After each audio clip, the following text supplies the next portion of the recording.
स्वागत है career consultancy के ऑनलाइन प्लेटफॉर्म पर। कैसे हैं आप लोग? उम्मीद करते हैं अच्छे होंगे, स्वस्थ होंगे। तो आज के लेक्चर में मूल अधिकार से अगले हिस्से पर हम बात करेंगे। पिछले लेक्चर में आपने मूल अधिकार के प्रकार को पढ़ा और उसमें मूल अधिकार जो 6 हैं उसमें 2 मूल अधिकार के बारे में हमने चर्चा किया, जिसमें समता या समानता का अधिकार और दूसरा स्वतंत्रता का अधिकार।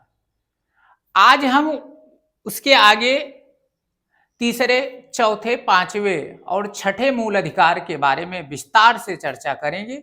ये मूल अधिकार टॉपिक का ये तीसरा लेक्चर होगा और आज के लेक्चर में मूल अधिकार पूरी तरीके से समाप्त हो जाएगा। तो चलिए लेक्चर की शुरुआत करते हैं। पिछले लेक्चर में हमने समानता और स्वतंत्रता के अधिकार का वर्णन किया था या पढ़ा था उसका। अब आज हम तीसरा जो आपका फंडामेंटल राइट्स है, जिसको हम शोषण के विरुद्ध अधिकार कहते हैं, शोषण के विरुद्ध अधिकार, इस पर बात करेंगे। तो शोषण के विरुद्ध अधिकार का जो वर्णन किया गया है हमारे संविधान में, वो अनुच्छेद 23 और 24 दो अनुच्छेदों में इसका वर्णन किया गया है। कहा क्या गया है? तो जो 23 है उसमें मानव दुर्व्यापार और बलात् श्रम को निषेध किया गया है और 24 में कारखानों में, होटलों में, व्यवसायों में, घरों में बालकों के श्रम नियोजन को प्रतिबंधित किया गया है। अर्थात 14 वर्ष से कम आयु के बालकों को ऐसे स्थानों में कार्य के लिए नियोजित नहीं किया जाएगा, इसको प्रतिबंधित किया गया है। तो ये शोषण के विरुद्ध अधिकार में 2 अनुच्छेद में इन दोनों बातों का वर्णन किया गया है। अब आइए थोड़ा सा देखें, इसमें कुछ शब्द का प्रयोग किया गया है। जो अनुच्छेद 23 आप देख रहे हैं, इसमें एक शब्द है मानव दुर्व्यापार और दूसरा शब्द है बालात् श्रम। तो ये होता क्या है, थोड़ा सा इसको जान लें, क्योंकि मूल अधिकार में और इवन पूरे संविधान में शब्दों का बड़ा महत्व है। तो उन शब्दों में क्या क्या चीजें शामिल की गई हैं, थोड़ा सा इस पर चर्चा किया जाए। तो मानव दुर्व्यापार के अंतर्गत क्या क्या चीजें आती हैं, इस पर बात किया जाए तो हमारे संविधान में मानव दुर्व्यापार में क्या क्या चीजें या कौन कौन से ऐसे कृत्य, कौन कौन से ऐसे कार्य शामिल किए गए हैं। तो उसमें मानव दुर्व्यापार में यह दास प्रथा की बात की जाती है। तो दास प्रथा का किसी भी रूप में आचरण करना या लागू करना, यह भी मानव दुर्व्यापार के अंतर्गत ही आएगा। साथ साथ में मनुष्यों का वस्तुओं की भांति क्रय विक्रय, जैसे हम वस्तुओं का क्रय विक्रय करते हैं, ऐसे ही यदि किसी मनुष्य का खरीद फरोख्त किया जाता है, क्रय विक्रय किया जाता है, तो वो भी मानव दुर्व्यापार में शामिल किया जाएगा। इस प्रकार की क्रिया को भी मानव दुर्व्यापार के अंतर्गत शामिल किया जाएगा। तीसरा, स्त्रियों एवं बच्चों का अनैतिक व्यापार यदि किया जा रहा है, स्त्रियों एवं बच्चों का अनैतिक व्यापार, जैसे उनको वेश्यावृत्ति में लगाना, तो इस प्रकार के कार्य को भी हम मानव दुर्व्यापार के अंतर्गत शामिल करेंगे, ये हमारा संविधान कह रहा है। तो ये जो कुछ कार्य हैं, इसको मानव दुर्व्यापार में शामिल किया गया है और ये कार्य पूरी तरीके से निषेध है, प्रतिबंधित किया गया है और इस पर भारतीय संसद के द्वारा इस पर रोक लगाने के लिए समय समय पर कानून भी बनाया गया है। दूसरा शब्द उसमें यूज किया गया है बालात् श्रम। तो बालात् श्रम में क्या क्या चीजें आती हैं? तो जैसे बालात् श्रम में एक तो बेगार को शामिल किया गया है। यदि किसी व्यक्ति से आप बेगार, बे मतलब बिना, गार मतलब रोज मजदूरी, यदि आप किसी व्यक्ति से उसके इच्छा के विरुद्ध बिना मजदूरी दिए काम कराते हैं, तो वो बालात् श्रम में आएगा, वो शोषण माना जाता है। बंधुआ मजदूरी टाइप का भी इसी में आ जाएगा।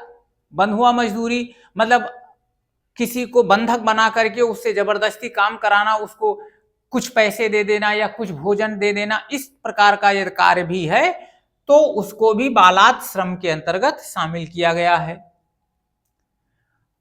और जैसे मान लिया जाए उचित कार्य का उचित वेतन या उचित मजदूरी ना देना, इसको भी बालात श्रम में शामिल किया गया है। तो इस प्रकार का कार्य और इस प्रकार के कार्य ये मानव दुर्व्यापार में और ये बालात श्रम में, और ये कार्य जो है शोषण का एक माध्यम माना गया है। और इस अधिकार में जो आपका शोषण के विरुद्ध अधिकार है, इन कार्यों को प्रतिबंधित किया गया है, प्रतिषेध किया गया है, निषेध किया गया है। ठीक है ना, ये अनुच्छेद 23 की बात है। अनुच्छेद 24 में बात कर लेते हैं। तो हमने बताया था कि कारखानों है, खदान है, घर है, होटल है, इसमें कहा गया है कि इन सारे स्थानों पर 14 वर्ष से कम आयु, 14 वर्ष से कम आयु के बालकों को नियोजन में रोक लगाई गई है। अर्थात 14 वर्ष से कम आयु के बालकों को ऐसे स्थानों पर कार्य नहीं करा सकते, नहीं, ये भी दंडनीय अपराध घोषित किया गया है। ठीक है ना, शोषण में ये भी कार्य शामिल है। हाँ, इसमें ये जो आपका 14 वर्ष से कम आयु के बालक की बात की गई है, यदि वो बालक अपने पिता के कार्य में हाथ बटा रहा है, लेकिन ये ध्यान रखना, पिता के कार्य में हाथ बटा रहा है वो भी स्कूल समय के बाद, तो वो शोषण में शामिल नहीं है। ऐसा किया जा सकता है, ऐसा कर सकता है, लेकिन पूरे तरीके से ये पिता के कार्य की बात हो रही है। मजदूरी के एवज में 14 वर्ष से कम आयु के बालकों को ऐसे जगहों पर नियोजित नहीं किया जा सकता, रोक लगाई गई है। ये अनुच्छेद 24 में बात कही गई है।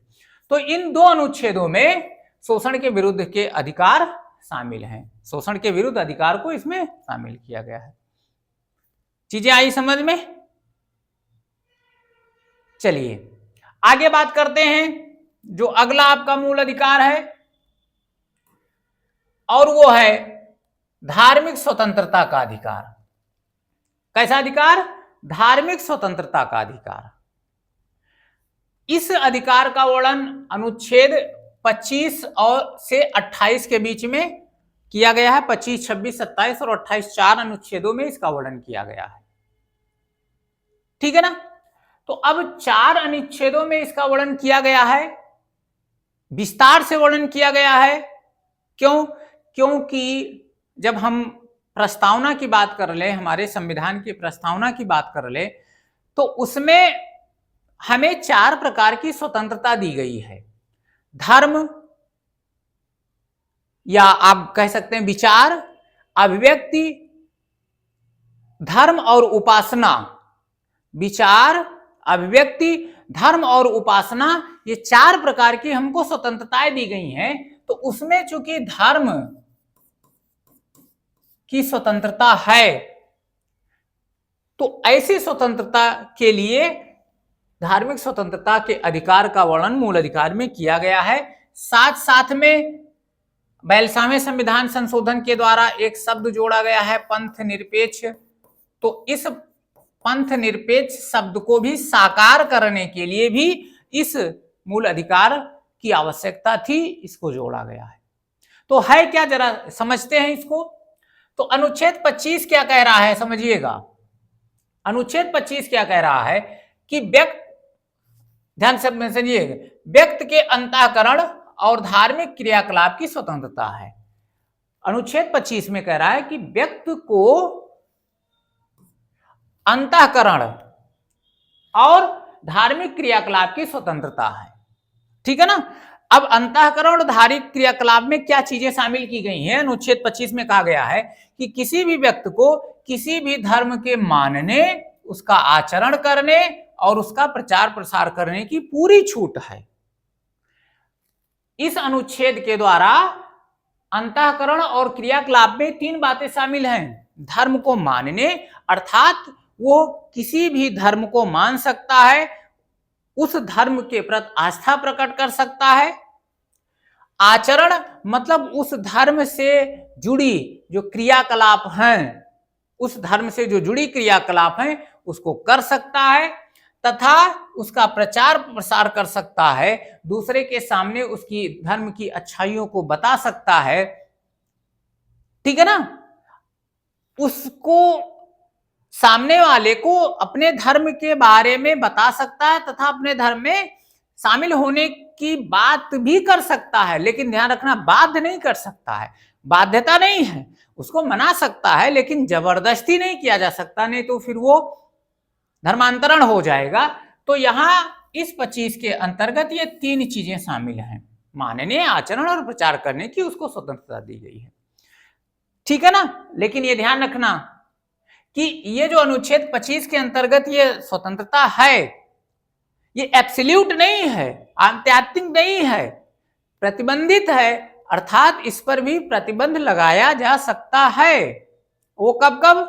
तो इसमें नहीं लिखा गया है, 25(1) में कहा गया है कि इस पर निर्बंधन आरोपित किया गया है।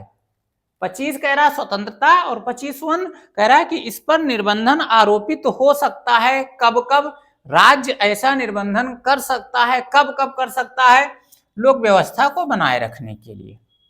यदि लोक व्यवस्था को बनाए रखना जरूरी है, बनाए रखना आवश्यक है, तो ये अनुच्छेद 25 के अधिकार को सीमित किया जा सकता है, कुछ समय के लिए निलंबित भी किया जा सकता है, न्यून किया जा सकता है, ऐसा संभव है। दूसरा, सदाचार स्थापित करने के लिए। और तीसरा, स्वास्थ्य संबंधी कोई इश्यूज आ रहा है, जैसे मान लिया जाए उदाहरण के तौर पर जब कोविड का समय चल रहा था, तो वो स्वास्थ्य संबंधी ही समस्याएं थी, स्वास्थ्य से संबंधित इश्यूज था। तो उस समय आपने देखा होगा कि सभी प्रकार के धार्मिक क्रियाकलापों पर क्या कर दिया गया था? प्रतिबंधित कर दिया गया था। मंदिरों में जाने से रोक लगा दिया गया था, मस्जिदों में जाने से रोक लगा दिया गया था। जो भी कुछ करना है आप अपने घर के अंदर ही कर सकते हैं। तो उस समय हम ये नहीं कह सकते हैं कि हमारे मूल अधिकार का उल्लंघन है, क्योंकि विशेष परिस्थितियों में निर्बंधन स्थापित करने की राज्य को छूट दी गई है। ठीक है ना? तो ये अनुच्छेद 25 हो गया। आ जाइए 26 पर बात कर लें, क्या है। तो अनुच्छेद 26 क्या कह रहा है? धार्मिक कार्यों के प्रबंध की स्वतंत्रता। मतलब यदि धार्मिक कार्यों का प्रबंध किया जाता है तो अनुच्छेद 26 के तहत वो स्वतंत्रता दी गई है। लेकिन यहां ध्यान रखना, धार्मिक कार्यों के प्रबंध की स्वतंत्रता जो है वो किसी धार्मिक व्यक्ति को नहीं है, बल्कि धार्मिक स्वरूप से स्थापित किसी संस्था को ये कार्य की स्वतंत्रता दी गई है, कोई समिति को दी गई है, ना कि अकेले व्यक्ति को दी गई है। ये चीज आपको ध्यान रखना है। और इस प्रबंध की स्वतंत्रता में आएगा क्या का कौन कौन सा कार्य? प्रबंध की स्वतंत्रता में क्या क्या कार्य आ सकता है? ऐसे धार्मिक संस्थाओं की स्थापना हो सकती है, धार्मिक कार्य के प्रबंध की स्वतंत्रता ही है, दी गई है। साथ साथ में जंगम और स्थावर संपत्ति का अर्जन और उसका स्वामित्व की भी स्वतंत्रता है। जंगम, चल और अचल, चल और अचल, चल और अचल संपत्ति के अर्जन और उसके स्वामित्व की भी स्वतंत्रता इसमें दी गई है। ठीक है ना? तो ये तीन कार्य अनुच्छेद 26 के अंतर्गत स्वतंत्रता में शामिल है। आ जाइए अनुच्छेद 27 क्या कह रहा है? तो 27 का क्या कह रहा है? धार्मिक अभिवृद्धि हेतु कर से मुक्ति है। इसका क्या मतलब है? इसका यह मतलब है कि राज्य सरकार या राज्य के द्वारा किसी पर्टिकुलर धर्म के अभिवृद्धि के लिए लोगों पर कर नहीं लगाया जा सकता है, कर नहीं लगाया जा सकता है।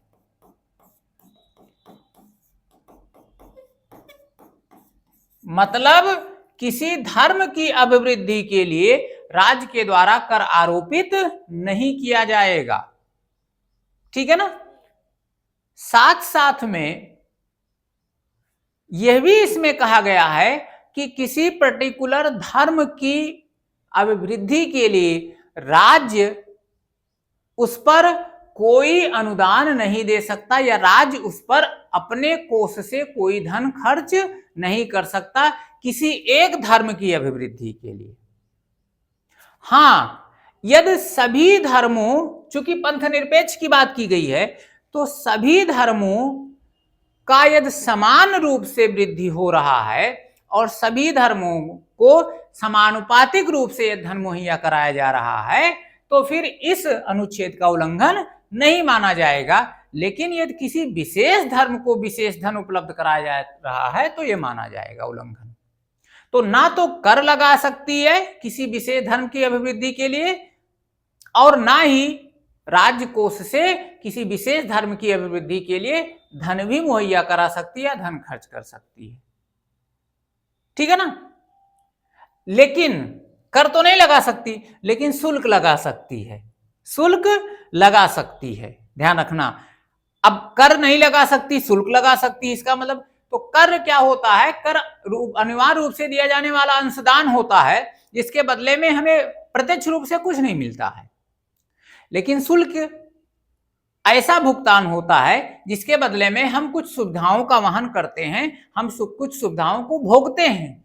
तो राज्य कर तो नहीं लगा सकती लेकिन शुल्क आरोपित कर सकती है। तो ये अनुच्छेद 27 में इसको वर्णित किया गया है।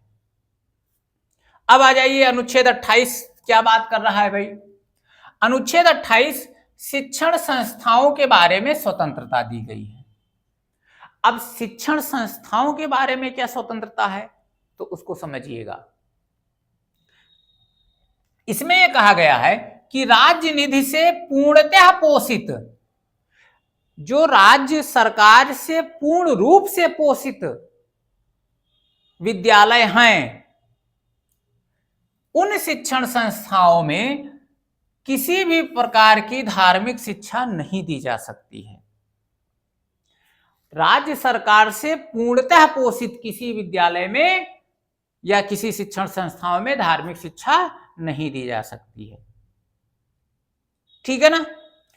लेकिन किसी ऐसे विद्यालय या शिक्षण संस्थाओं की स्थापना किसी ट्रस्ट के तहत या न्यायिक या कह सकते हैं धर्मस्थ संस्थाओं के अंतर्गत हुई है, ट्रस्ट के अंतर्गत हुई है और सरकार से भी अनुदानित है, सरकार से पोषित है, और जब वो स्थापना हुई है तो उसमें अनिवार्य रूप से धार्मिक शिक्षा शामिल है, तो वहां धार्मिक शिक्षा दी जा सकती है, धार्मिक शिक्षा दी जाती है, वो इस अधिकार का उल्लंघन नहीं माना जाएगा।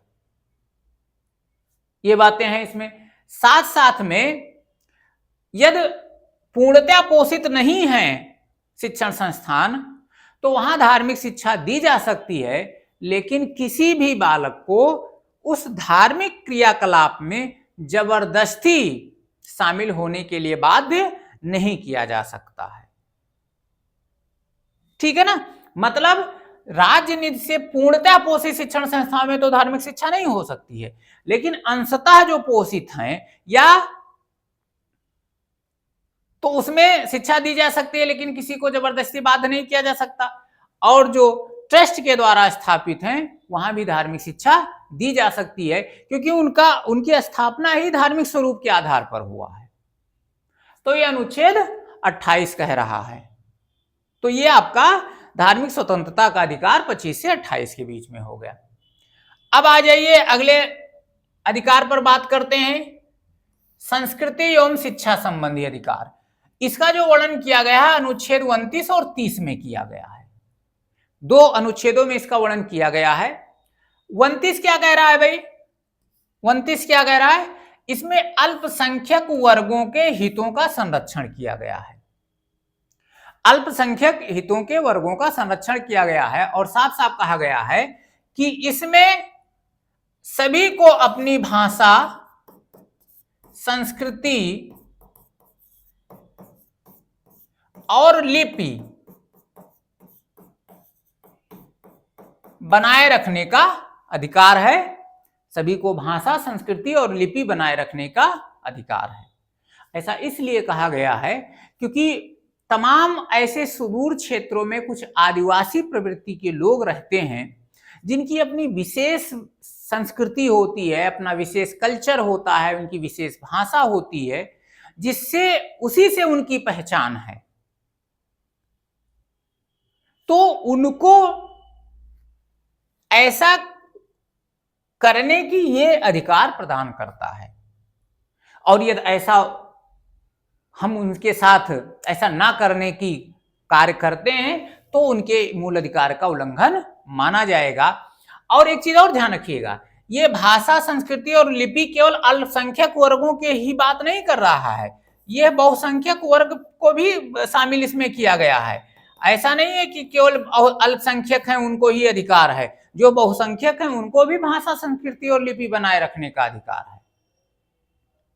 तो इसको इसलिए शामिल किया जाना जरूरी था क्योंकि बहुत सारे ऐसे आदिवासी संप्रदाय के लोग हैं जो अपनी विशेष कल्चर, विशेष वेशभूषा, विशेष रहन सहन, विशेष लिपि, भाषा, उनकी उसी से पहचान है। तो उनको संरक्षित करने का एक कर्तव्य था हमारे संविधान का, नागरिकों का, इसलिए इसको 29 को शामिल किया गया है। ठीक है ना। अब 30 में क्या है, जरा इसको भी समझ लिया जाए।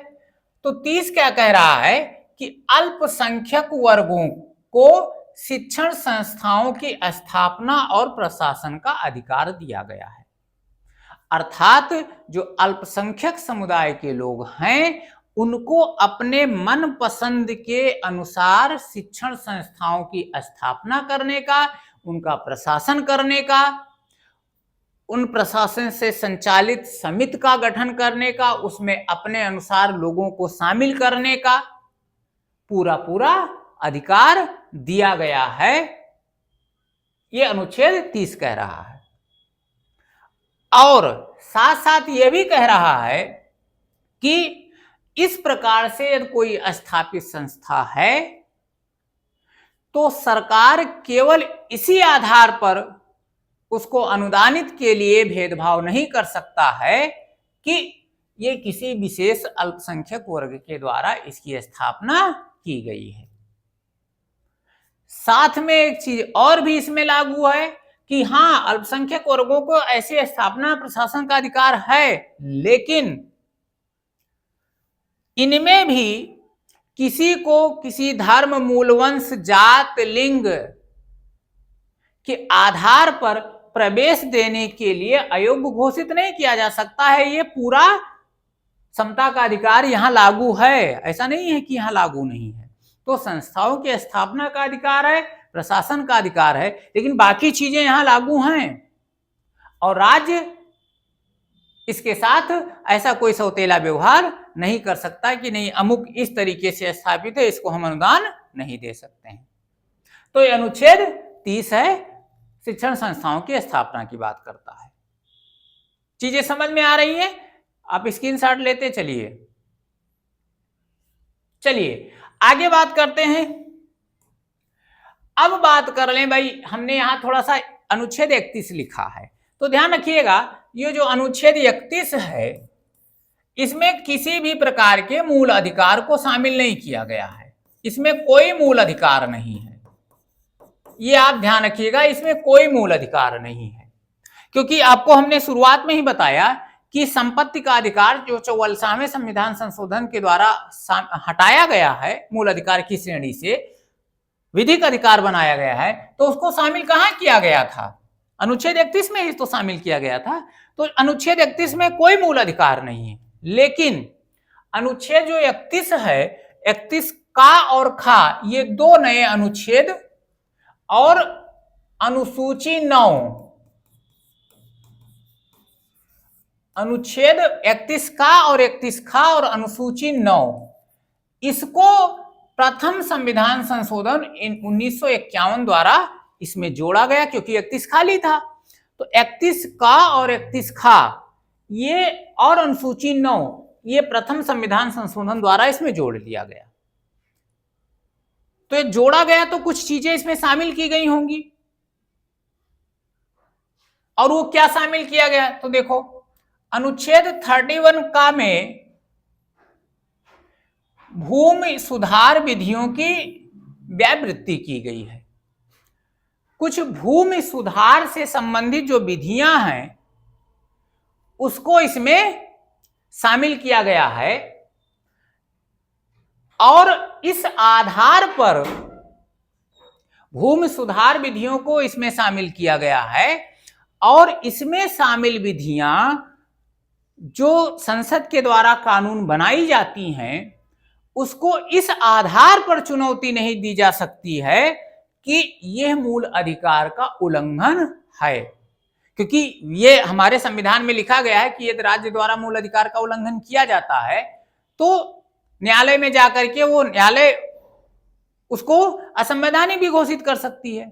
लेकिन ध्यान रखना, इस 31 का के अंतर्गत ऐसी विधियों को शामिल किया गया है जिसमें संसद समय समय पर कानून बनाती है। किसके तहत? 31 का के तहत। तो न्यायालय के द्वारा या न्यायालय में ऐसी विधियों को चुनौती नहीं दी जा सकती है, स्पेशल प्रोटेक्शन है और इसलिए इसको शामिल किया गया।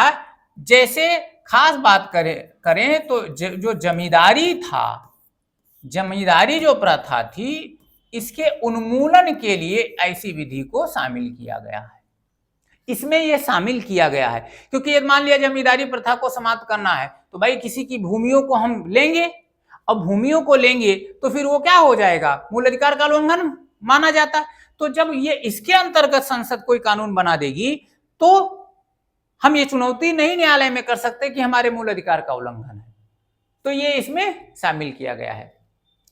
यहां 31 खा में देखिए, 31 खा में कतिपय अधिनियमों की व्यावृत्ति की गई है, अर्थात कुछ उसमें ऐसे अधिनियम शामिल किए गए हैं जो इस आधार पर, ध्यान रखिएगा, कुछ ऐसे अधिनियम इसमें शामिल किए गए हैं, कुछ ऐसे विनियम हैं जो इस आधार पर शून्य नहीं घोषित किए जा सकते कि ये अधिनियम या विनियम जो है मूल अधिकार से असंगत हैं, मूल अधिकार का उल्लंघन करते हैं। क्योंकि हमारा सामान्य नियम यह है कि जो मूल अधिकार का उल्लंघन करने वाली विधियां हैं उससे असंगत हैं, वो शून्य हो जाएंगी या उतना पक्ष शून्य हो जाएगा जो मूल अधिकार का उल्लंघन है या मूल अधिकार से असंगत है। तो इसमें जो 31 खा में जो अधिनियम शामिल कर लिए जाते हैं ये, और इसका संबंध कहां से है? अनुसूची 9 से। जब हम अनुसूची पढ़ेंगे तो अनुसूची 9 में ऐसी व्यवस्था दी गई है कि अनुसूची 9 में जो विधियां शामिल हैं यदि वो मूल अधिकार से असंगत होती हैं तो शून्य नहीं होंगी, इसलिए 31 खा को सूचीबद्ध कर दिया गया है अनुसूची 9 से। तो ये 31 का और 31 खा में है।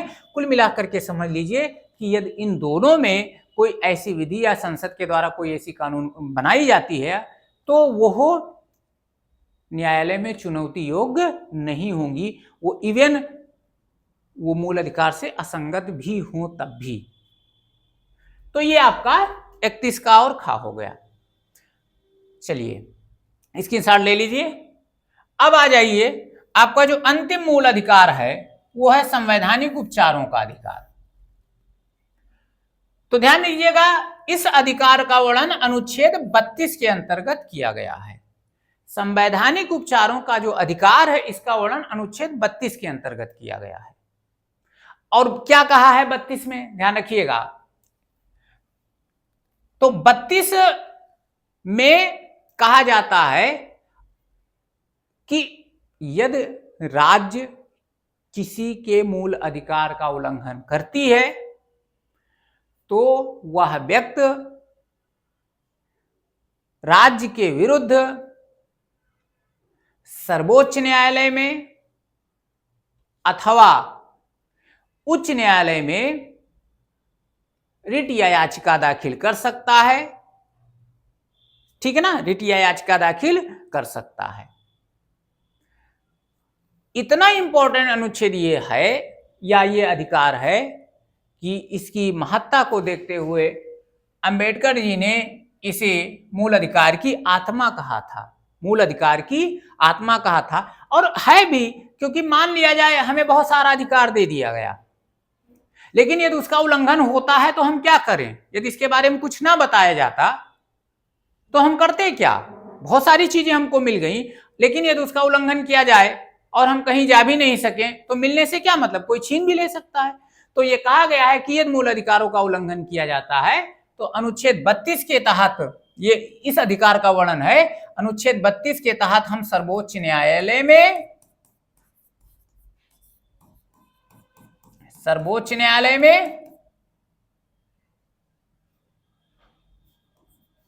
या उच्च न्यायालय में, अब उच्च न्यायालय की बात 226 के अंतर्गत की गई है, हम राज्य के विरुद्ध मुकदमा कर सकते हैं, याचिका दाखिल कर सकते हैं। अच्छा, कहां जाएं? सर्वोच्च न्यायालय में जाएं या उच्च न्यायालय में जाएं, ये उस व्यक्ति के विवेकाधीन है, वो उसकी इच्छा पर निर्भर है कि वो कहां ऐसा कर सकता है। ठीक है ना? तो ये अनुच्छेद 32 के द्वारा कहा गया है। एक चीज और समझ लीजिए, अनुच्छेद 32(2) के द्वारा ये कहा गया है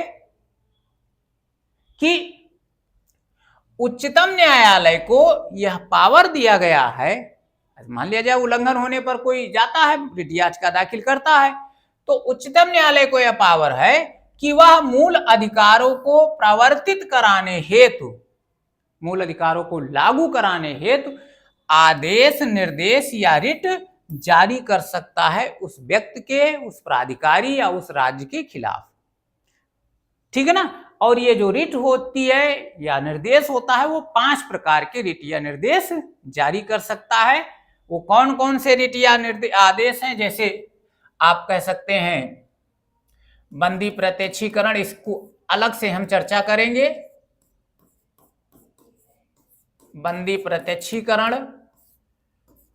परमादेश, उत्प्रेषण, अधिकार परीक्षा, बंदी प्रत्यक्षीकरण, परमादेश, उत्प्रेषण, अधिकार परीक्षा और प्रतिषेध। ये 5 प्रकार के आदेशों को जारी करता है, रिट को जारी करता है। अर्थात जब कोई व्यक्ति मूल अधिकारों के उल्लंघन पर सर्वोच्च न्यायालय, उच्च न्यायालय में याचिका दाखिल करता है, तो उस मूल अधिकार को लागू कराने के लिए सर्वोच्च न्यायालय के द्वारा ये 5 प्रकार के आदेशों को या रिटों को जारी किया जाता है। बंदी प्रत्यक्षीकरण, परमादेश, प्रतिषेध, उत्प्रेषण और अधिकार परीक्षा। अब ये होता क्या है, किसके विरुद्ध जारी किया जाता है सर्वोच्च न्यायालय के द्वारा, कब जारी किया जाता है, इस पर अलग से एक हम वीडियो बना देंगे, एक अलग से लेक्चर हो जाएगा, वहां क्लियर हो जाएगा। तो ये 32 के तहत ये हमको स्वतंत्रता दी गई है, 32(2) के तहत ये सर्वोच्च न्यायालय को पावर दिया गया है। ठीक है ना? तो ये आपका था 6 मूल अधिकार। अब चूंकि मूल अधिकार जो है वो अनुच्छेद 12 से 35 के बीच शामिल हैं, तो 12-13 में हमने राज्य की परिभाषा और संबंधित सिद्धांत पर बात किया। 32 तक 6 मूल अधिकार। अब बाकी जो बच रहे हैं 33, 34 और 35, तो इस पर भी थोड़ा सा चर्चा कर लिया जाए तो ज्यादा क्लियर हो जाएगा। तो अब यहां भाग 3 के अपवाद का जो वर्णन है वो अनुच्छेद 33 में दिया गया है। अनुच्छेद 33 में जो चीजें शामिल की गई हैं वो भाग 3 का अपवाद है। अपवाद क्या है समझिए। तो 33 क्या कह रहा है भाई? अनुच्छेद 33 क्या कह रहा है? संसद को ये अनुच्छेद 33 संसद को यह शक्ति प्रदान करता है कि वह कुछ विशिष्ट वर्गों के संबंध में विशिष्ट प्रयोजनों की पूर्ति हेतु मूल अधिकार को निर्बंधित करने वाली विधि बना सकता है या बना सकती है। मतलब संसद को यह पावर है किसके अनुसार? अनुच्छेद 33 के अनुसार, कि किसी विशिष्ट प्रयोजन के लिए, किसी विशिष्ट लोगों के लिए, विशिष्ट के संबंध में, विशिष्ट वर्गों के संबंध में, विशिष्ट कार्यों के प्रयोजन के लिए मूल अधिकार को जो न्यून भी करने वाला कानून है, मूल अधिकार से असंगत भी जो कानून है, उसको संसद बना सकती है। जबकि 13(2) क्या कह रहा है? 13(2) में ये प्रोडक्शन है कि संसद के द्वारा कोई ऐसी विधि नहीं बनाई जाएगी जो मूल अधिकार को न्यून करता है या मूल अधिकार से असंगत है। और जबकि 33 में कहा गया है, इसका मतलब है ये 13(2) से बाहर है। ये जो अनुच्छेद 33 है ये 13(2) से बाहर की चीजें हैं। चीजें समझ में आई? और एक चीज ध्यान रखना, जो 33 के तहत संसद को यह पावर दिया गया है, ये राज्य विधानमंडल को नहीं पावर है, ये केवल संसद को पावर है। ये जो 33 अपवाद वाला है ये राज्य विधानमंडल के हाथ में नहीं है, ये केवल संसद को पावर दिया गया है कि इस प्रकार का वो कानून बनावे। तो ये 33 में है, ठीक है ना। चलिए अब आ जाइए थोड़ा सा 34 के बारे में बात कर लें। तो 34 में कहा गया है कि जब सेना विधि लागू हो तब क्या हो। जब सेना विधि लागू हो तब वहां संसद को कानून बनाने की शक्ति है। अर्थात जब सेना का कानून लागू हो तो वहां संसद कानून बना सकती है। अर्थात मान लिया जाए जब सेना का कानून लागू है तो वहां सेना से संबंधित जुड़े कार्यों को पूरा किया जाना है, तो वो चाहे कोई सरकारी व्यक्ति हो या निजी व्यक्ति हो, ऐसे कार्यों को लागू कराने के लिए संसद कानून बना सकती है, ठीक है ना। सेना भी दिया, जब मार्शल लॉ कह सकते हैं उसको, जब मार्शल लॉ लागू हो, ठीक। और आ जाइए अनुच्छेद 35 के बारे में बात करते हैं। अनुच्छेद 35 क्या कह रहा है, ध्यान से समझिएगा। केवल संसद, अब केवल संसद का मतलब राज्य विधानमंडल नहीं, राज्य विधानमंडल नहीं, केवल संसद को कुछ विशेष मूल अधिकारों को प्रभावी बनाने के लिए विधि बनाने की शक्ति प्रदान करता है। कुछ विशेष मूल अधिकारों को प्रभावी बनाने के लिए संसद को शक्ति देता है, राज्य विधानमंडल को यह भी शक्ति नहीं है। तो यहां कुछ विशेष मूल अधिकार का क्या मतलब है, ठीक है ना।